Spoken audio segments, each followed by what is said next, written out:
My mom gave away my dog while I was on a business trip to my sister. Hey Reddit, so I'm Ethan, 29, and I'm pretty sure I'm the family screw up. My older sister, Brianna, is the golden child, always has been. Everything revolves around her, her needs, her wants. I'm basically furniture. I work from home, web design stuff, so I'm always around, which I guess makes me an easy target. Mom's always sided with Brianna, making me feel like my feelings are inconvenient. It's been building up for years, this resentment, and now things have officially exploded. I'm not even sure where to begin. Should I just pack my bags and run away with my dog? If I can even get HIM back. So I get back from this business trip, totally exhausted, looking forward to seeing Gus, my 5-year-old golden retriever mix. He's my best friend, my buddy, basically my emotional support animal. I've always been kind of socially awkward, and Gus is, well, he's everything. I walk in the door expecting the usual enthusiastic greeting, tail wags, happy barks, nothing. The house is eerily quiet. I call his name. Nothing. My stomach starts to sink. I call my mom. Where's Gus? I ask, trying to keep my voice even. And she just casually says, oh, he's with Brianna. My heart stopped. With Brianna? What do you mean with Brianna? And then she drops the bomb. I gave him to her. Her kids have been wanting a dog, and he'll be so much happier with a big family and a yard to run around in. I felt like I'd been punched in the gut, nauseous, dizzy. You gave HIM away, I practically screamed. You gave away my dog without even asking me. I couldn't breathe. It felt like the air had been sucked out of the room, even though I was still standing in my empty hallway. And her response, are you kidding me? Don't be so dramatic, Ethan, it's just a dog, he'll be happier there. Just a dog. Gus is not just a dog. He's family. He's the one constant in my life, the one who's always there for me, no judgment, just unconditional love. And she just gave him away. Like an old sweater, like he was nothing. I was shaking. Tears were streaming down my face. I couldn't even form a coherent sentence. All I could think was, she gave him away, she didn't even ask. I felt so betrayed. This wasn't just about a dog. This was about years of being disregarded, overlooked, treated like I didn't matter. And this was the proof. The undeniable evidence that I was nothing more than an afterthought in my own family. I drove straight to Brianna's. I didn't even call. I just showed up, marched into her house, and there he was, Gus, tail wagging, oblivious to the nuclear war about to erupt. He was so happy to see me, it broke my heart. I'm taking him home, I said, clipping on his leash. Brianna, of course, lost it. What do you mean you're taking him home? Mom gave him to us, she shrieked. Her kids started crying. Great, now I'm the monster. She gave away my dog, I said, my voice shaking. Without asking me, he's coming home with me. Then the inevitable, Mom calls. Brianna puts her on speakerphone. Ethan, what are you doing? You're upsetting the children, just leave Gus with Brianna, he's better off here. Are you kidding me? Better off, he's my dog. You had no right to give him away. I could feel the rage boiling inside me. Don't be selfish, Ethan, Mom says, her voice dripping with condescension. Brianna has a family, they need a dog, you live alone, you work all day, he's lonely. Lonely, I'm lonely. Gus was my companion, my friend, he kept me sane, and they just tossed him aside like he was a toy they were tired of. He's not lonely, I snapped. He's with me. And I want him back. Brianna jumps in, he's happier here, Ethan, look at him, he loves the kids. Gus is happy to see me, but he's also happy to see her kids. He's a dog, he loves everyone, that doesn't mean he's better off with them. My hands were shaking so badly I could barely hold Gus's leash. I just wanted to get out of there. He's coming home, I repeated, turning to leave. Ethan, Mom yelled through the phone. Don't you dare walk out of there with that dog. Brianna needs him. Needs him. She needs a bigger house, apparently. Not my dog. I didn't say another word. I just walked out, Gus trotting happily beside me. I felt sick, shaky, angry, and a new, terrifying feeling started creeping in. Doubt. Am I being selfish? Am I overreacting? Maybe Gus would be happier with Brianna's kids. No, stop. They're manipulating me. This isn't about Gus. This is about control. About them constantly minimizing my feelings, my needs. About them always choosing Brianna. That's when it hit me. This isn't normal.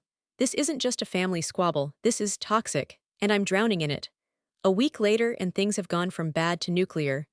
I thought retrieving Gus was the peak of this drama, but boy, was I wrong. My family has officially weaponized guilt and public humiliation. It's like they're competing for the Olympic gold in emotional manipulation. First, Aunt Susan called. Aunt Susan, who I haven't spoken to in 2 years, suddenly felt the need to lecture me about family and how I'm tearing everyone apart.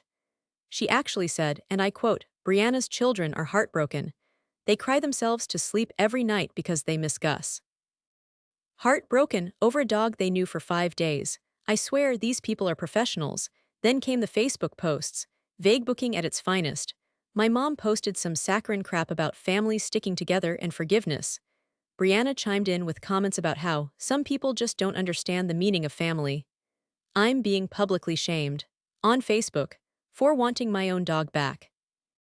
And then my grandma called. Grandma, who's 85 and usually just calls to ask if I've found a nice girl yet, launched into a full-blown guilt trip about how I'm stressing out your mother and how I need to be the bigger person. Be the bigger person. I've been the bigger person my entire life. I've swallowed my feelings, let them walk all over me, and for what? So they can steal my dog and then crucify me on social media. This is insane. It's actually affecting my work. I can't concentrate. I'm constantly checking my phone, bracing myself for the next wave of guilt or passive-aggressive Facebook posts. I barely slept last night. Gus, bless his heart, keeps nudging me with his nose like he knows something's wrong. He deserves better than this. I deserve better than this. I'm starting to realize this isn't going to blow over. They're not going to apologize. They're not going to see my side of things. They're just going to keep escalating, keep piling on the guilt, keep trying to manipulate me until I cave. I need to do something. I don't know what yet, but I can't keep living like this. This isn't a family. It's a war zone. And I'm tired of being the only casualty. So I finally broke down and talked to Sarah, my neighbor. She's a therapist, and honestly, I usually avoid talking about my family stuff. It's just messy, but I was a wreck. I mean, the Facebook posts, the phone calls from relatives I haven't spoken to in years, it was relentless. I went over to her place, Gus trailing behind me, and just kind of blurted it all out. They're trying to make me feel like I'm the crazy one, I said, running a hand through my hair. Like I'm some kind of monster for wanting my own dog back. I explained the whole thing, the dog napping, the guilt trips, the public shaming. I was hesitant at first, it all sounds so ridiculous when you say it out loud. Like who fights over a dog this much? But Sarah just listened, her brow furrowing as I went on. When I was finished, she was silent for a moment, just looking at me. Then she said, Ethan, this is not normal. This isn't just about Gus. That's when the tears started. I hadn't really cried through any of this, just this low-level simmering rage, but hearing her say that it broke something, it was like she'd given me permission to feel what I was feeling. They've been doing this for years, I choked out. Always making me feel like I'm not good enough, like my feelings don't matter. I told her about how Brianna always got what she wanted, how Mom always took her side, how I always felt like I was on the outside looking in. Sarah nodded. It sounds like there's a real power imbalance in your family. They're used to getting their way, and they're using guilt and manipulation to control you. She explained how this kind of dynamic can be incredibly damaging, how it can erode your self-worth and make you question your own sanity. She said I wasn't overreacting, that my feelings were valid. And then she said something that completely shifted my perspective. You are not responsible for their feelings, Ethan. You have a right to your own boundaries, and you have a right to protect yourself. Hearing that, it was like a weight lifted off my chest. I'd been so focused on trying to keep the peace, on trying not to upset anyone, that I'd completely forgotten about my own needs. I'm so tired, I whispered. I know you are, Sarah said softly, but you don't have to do this anymore, you don't have to keep playing their game. That conversation, it was a turning point. It was like I'd finally been given permission to stand up for myself, to say no, to put myself first. For the first time, I felt like I had a choice. I wasn't trapped, I could walk away. And that Reddit is exactly what I'm planning to do. So I'm sitting at my desk, trying to focus on work, which is impossible because my brain is still a scrambled mess of anxiety and resentment. My phone rings. It's my mom. I hesitate, my stomach twisting into a knot.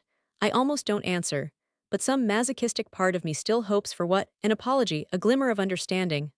Ethan, she starts, her voice all sweet and reasonable like she hasn't spent the last week orchestrating a smear campaign against me on Facebook. We need to talk. Here we go, I brace myself. Brianna found a house, she continues. It's perfect for her and the kids. More space, a bigger yard. I can feel the tension radiating off me. Okay, and? Well, she says, and I can hear the hesitation in her voice, the precursor to the inevitable ask. It's a little bit out of their price range. They need help with the down payment. My jaw clenches. How much help? Well, she says again, drawing out the word like she's trying to soften the blow, They were hoping you could contribute $20,000. 20,000 dollars. I almost choked on my own spit. That's more than half my savings. Savings I've worked my ass off for. Savings I was planning to use for my own future. Are you serious? I ask, my voice rising. You want me to give Brianna $20,000 for a down payment on a house? It's for the family, Ethan, she says, her voice taking on that familiar condescending tone. Brianna needs a bigger house. It's for the children. The children, always the children, like I'm some heartless monster for not wanting to bankrupt myself for my sister's McMansion. It's not my responsibility to buy Brianna a house, I say, trying to keep my voice steady. I have my own expenses, my own plans. But family, Ethan, she cries, the guilt pouring out of her like a toxic sludge. Don't you care about your family? Don't you want to see your nieces and nephews happy? And that's when it happened, the snap. Something inside me just broke. It was like a dam bursting, years of resentment, anger, frustration, all flooding out at once. My chest tightened. My hands started shaking. My vision blurred. It was a physical reaction, a full-body revolt against the years of emotional manipulation. I felt strangely calm. Like a quiet rage had settled over me, replacing the anxiety and self-doubt. No, I said, my voice low and steady. Not anymore, not like this. What do you mean? She sputtered, clearly thrown by my response. I mean I'm done, I said, my voice rising again. I'm done being your emotional punching bag. I'm done being the family ATM. I'm done being treated like I don't matter. Ethan, you're being unreasonable. Unreasonable? I practically yelled. You stole my dog, slandered me on Facebook, and now you want me to hand over my life savings. Who is being unreasonable? She started to cry. Classic. You're hurting me, Ethan. You're hurting your sister. Good, I said, the word hanging in the air between us, and I meant it. For the first time in my life, I felt powerful, liberated, like I'd finally broken free from their suffocating grip. I'm done, I repeated, my voice quieter now but no less firm. I need to go, and I hung up, just hung up. No explanation, no apology, no goodbye, just click. I sat there for a moment, my heart pounding, my hands still shaking. I felt different, lighter, like I'd shed a skin I'd been wearing for too long. I knew this was going to change everything. I knew there would be fallout, but in that moment I didn't care. I was finally free. I need to write them an email. Lay it all out. Every single instance of their manipulation, their disregard, their entitlement. I need to tell them exactly how they've made me feel. And I need to tell them what I'm going to do about it. This is it. No more Mr. Nice Guy. No more doormat. I'm taking back my life. Okay, Reddit, buckle up. This isn't just about getting Gus back anymore. This is about reclaiming my life. After that phone call, I knew I couldn't just talk to them. They'd twist my words, interrupt, gaslight me until I was questioning my own sanity. I needed a plan. A goddamn ironclad plan. First, evidence. I started digging. Old emails, text messages, even Facebook posts. Anything that showed the pattern of their behavior, the constant favoring of Brianna, the dismissal of my feelings. I even found a voicemail from my mom from 2 years ago where she literally said, Brianna needs this more than you do, Ethan. Jackpot. I saved everything. Screenshots, downloads, the works. This wasn't just about feeling wronged anymore, I had the receipts. Next, strategy. I knew a face-to-face confrontation would devolve into a shouting match with me ending up as the villain. So I drafted an email, a long one, a detailed one. I laid out every single instance of their manipulative behavior, from the dog napping to the Facebook smear campaign to the $20,000 loan. I didn't hold back. I poured out years of pent-up frustration, anger, and hurt. I explained how their actions had affected me, how they'd made me feel small, insignificant, and worthless. And then, the most important part, I stated my boundaries. No more financial support. No more emotional labor. No more being their scapegoat. I was done. I even printed out the email. Hard copy. All caps hard copy, for dramatic effect, of course. Support. I talked to Sarah again.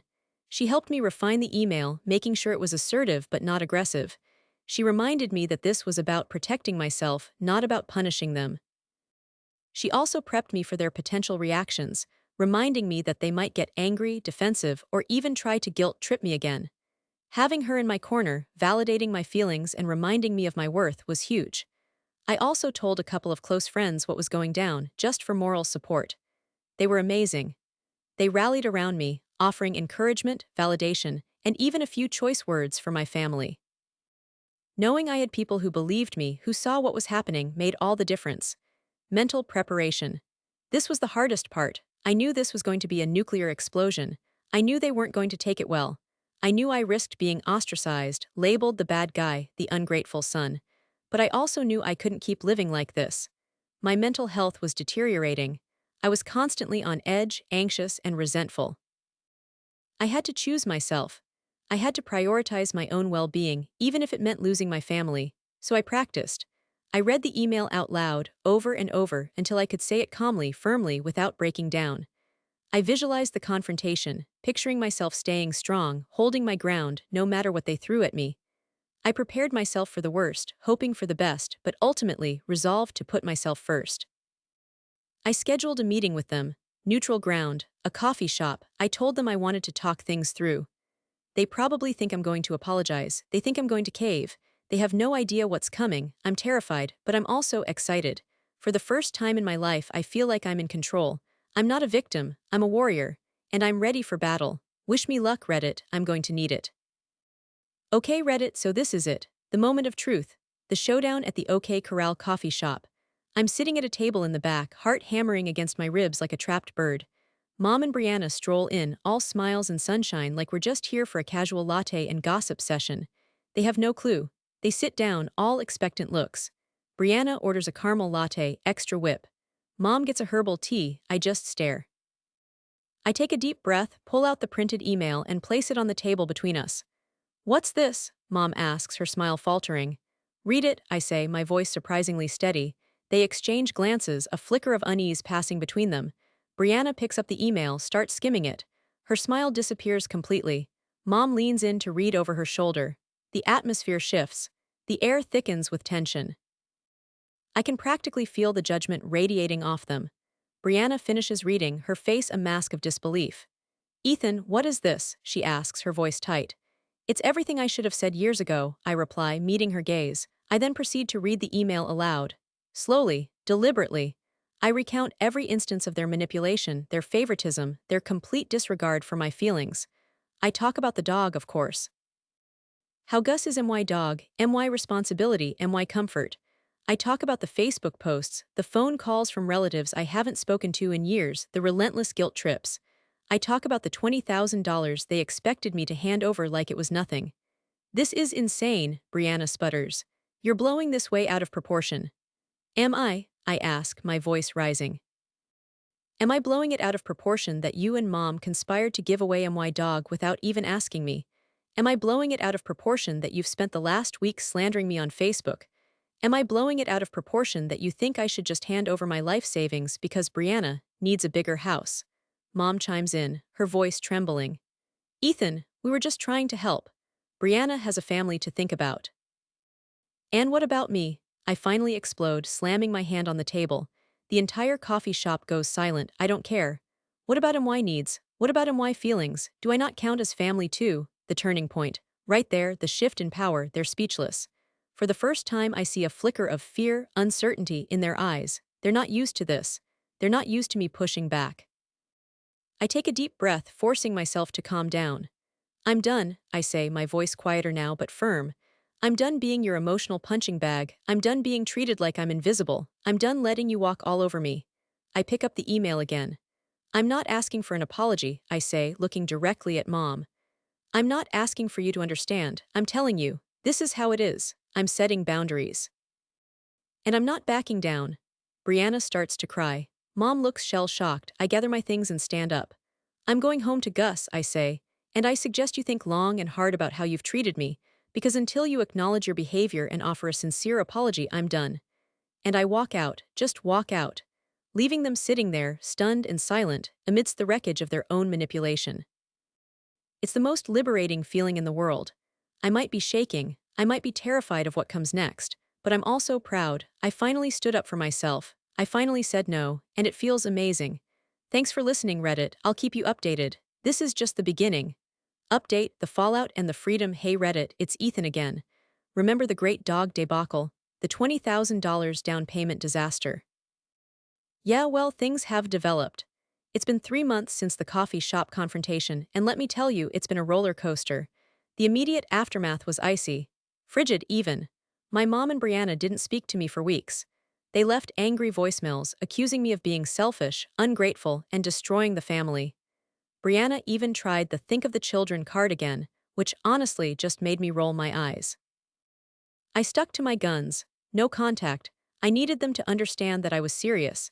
This wasn't a negotiation. This was a declaration of independence. Then came the flying monkeys. Aunts, uncles, cousins I hadn't spoken to in years, all suddenly concerned about my behavior and how I was treating my poor mother. I even got a lecture from my grandma about respecting my elders, which, given the context, was hilariously ironic. I mostly ignored them. I had a few close friends who knew the whole story and their support was invaluable. They reminded me that I was doing the right thing, that I deserved to be treated with respect. That was my family, the one I chose, and then silence, radio silence, for weeks. It was unsettling at first, this sudden absence of drama. I almost felt guilty, like I'd done something wrong. Sarah, my therapist neighbor, reminded me that this was normal, that they were probably regrouping, figuring out their next move. She also kept reminding me to focus on myself, on building a healthier life, independent of their drama. About a month ago, my mom emailed a short, tentative message, asking how I was doing. No mention of the dog, the house, the $20,000, just a simple "How are you?" I hesitated for days before responding. I finally sent a brief, polite reply, keeping it strictly surface level. We've exchanged a few emails since then, still cautious, still superficial. It's weird, uncomfortable. But also hopeful. Brianna, on the other hand, is still MIA. Haven't heard a peep. Part of me misses her, misses the relationship we could have had. But the other part of me, the part that's finally learned to prioritize my own well-being, is okay with it. I can't force her to see my side of things, and I'm not going to waste my energy trying. So where do things stand now? It's complicated. I'm still in therapy, working through years of ingrained patterns and learning to set healthy boundaries. It's hard. Some days I feel strong and confident, like I can conquer the world. Other days I'm a mess, second-guessing myself, wondering if I overreacted, if I should just apologize and go back to the way things were. Sarah reminds me that healing is a process, not a destination, and that it's okay to have bad days. Gus is thriving. He's happy, healthy, and completely oblivious to the family drama he inadvertently caused. He's my dog, and that's all that matters. I've also been focusing on building stronger relationships with my chosen family, my friends, my neighbors, even my coworkers. I'm realizing that family isn't just about blood. It's about connection, support, and mutual respect. And I'm finally starting to find that outside of my biological family. I've learned a lot through this whole ordeal. I've learned that it's okay to say no. I've learned that my feelings are valid. And I've learned that I deserve to be treated with respect. I'm worth it. All caps worth it. That's the biggest takeaway. So Reddit, what do you think? Have you ever had to cut ties with family? How did you handle it? Any advice for navigating this weird, uncomfortable post-fallout phase? I could use some wisdom from the internet hive mind.